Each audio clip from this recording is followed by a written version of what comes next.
asked my daughter if she knew who her real dad was. She pointed at me. Her finger hovered for a second, steady as if she'd practiced, then jabbed straight at my chest.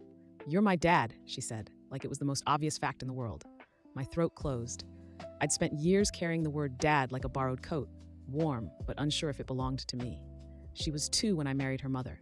I helped with midnight feeds, ruined my back carrying car seats, learned to braid hair before I could braid my own thoughts.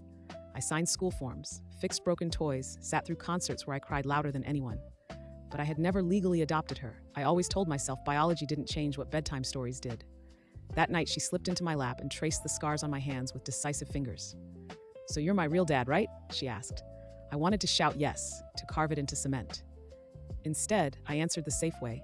"I'm your dad, kiddo. I'm here." She beamed and fell asleep, and I let myself believe a little. Then a man showed up on our doorstep 2 weeks later with a photo, a DNA kit, and a lawyer's calm. He said he was her biological father and wanted visitation. He had a quiet intensity, like someone reading a script where everyone owes him something. My stomach turned the way it does when someone takes a sacred thing and calls it public property, the house filled with waiting rooms and whispered plans. I felt exposed. Nothing proved my right to the title if a piece of paper could say otherwise. I started sleeping with the light on, replaying the day she'd pronounced me hers. If the world could strip that meaning with test tubes and signatures, what kind of husband, what kind of man was I? Court day came, and I watched my daughter wander into the room with a crayon drawing clutched in her fist. She climbed into my lap, put the paper on the judge's bench, and pointed at the stick figure labeled Dad, me, then at the other man, and at a second figure she'd drawn holding a suitcase. "He left," she said plainly. The twist was not DNA. The judge asked why she'd brought the picture. She looked at us both and said, "He teaches me how to make my bed and he sings the silly songs. He's my dad." In that courthouse of cold facts, my daughter's small, flat truth landed heavier than any test.